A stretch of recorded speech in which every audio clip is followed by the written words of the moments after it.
Here we are on a flight lasting more than 3 hours. Every time I got on Cebu Pacific Airlines, it is delayed. Luckily, the company has been successful, and now has a great new Airbus, so thanks to Luz. I arrive at Kuala Lumpur in Malaysia. After about an hour ride in a taxi, I reach the hotel where I'll leave my stuff, recharge my batteries, have a shower and get a good night's sleep. After a hot shower and delicious coffee, I get out to start my visit of Kuala Lumpur, the capital of Malaysia. This country has 3 religions living peacefully with one each other: the Hindu, Chinese and Muslims. I'm going to Jalan Petaling, the street visited by every single tourist and where you can buy almost everything very cheaply. After 3:30 p.m., it's closed to traffic and vendors take over the road to form the city's noisiest and most exciting night market, Chinatown.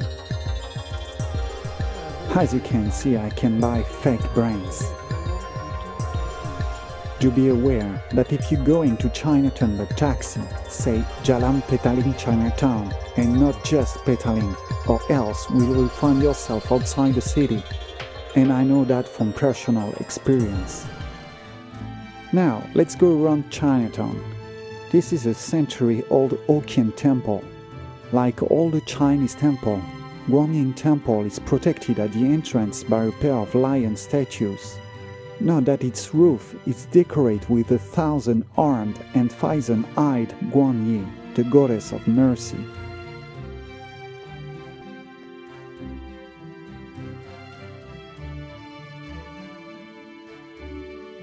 Not so far away is where, for the first time, I can take a picture of the symbol of the country, Petronas Towers.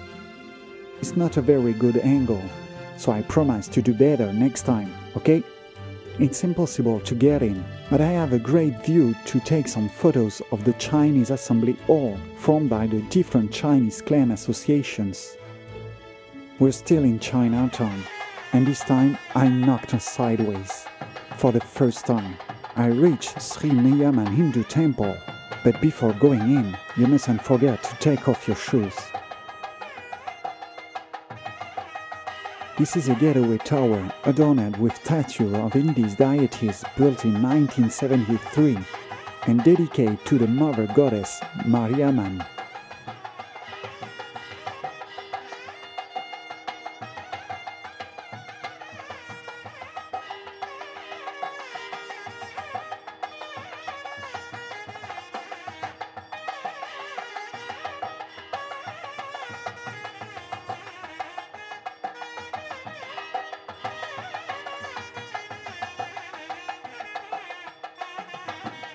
Straight opposite the Hindu temple is one of the oldest Cantonese temples in the city, Guangdi. I'm under its charm. I move to one side so as not to disturb the people inside praying. I can smell a holy and good energy from within these walls.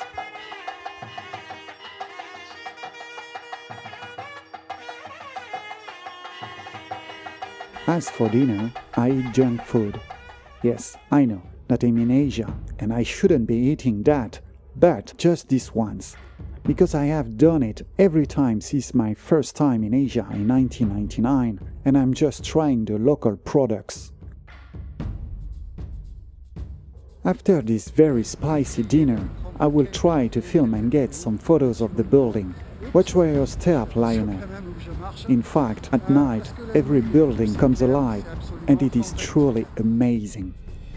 I reached Bangunan Sultan Abdul Samad, which was once the colonial administrative center. At night, the beauty of this famous site is magnificent. On my way back, I stop in the front of the Jamek Mosque, which is magnificent. A great spot to come and to see the Petronas Towers is Kale Menara Tower. Unfortunately, the weather is not on my side and the visibility is not very good. Maybe next time, if I have any spare time. At the end of the day, I go into the center around the buildings, and there are the world's tallest twin towers. Let's go closer. I walk around and into the park to have a rest of all the walking I have made my legs tired. I finally find a perfect spot to film the timescape of the Twin Towers. I will need a fisheye lens and will have to edit almost 2 hours of film to have this.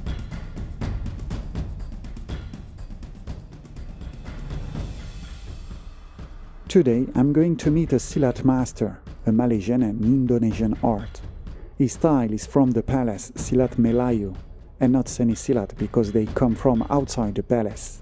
I take the train and I'm really excited to be able to speak with him, and hopefully I will be able to get some videos.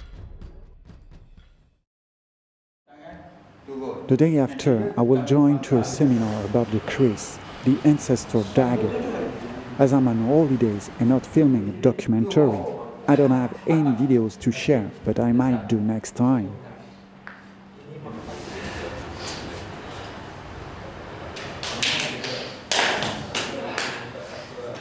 Guru Aslam Ghani is also the unique guru of the Cinnamon Tour, the Silat of energy.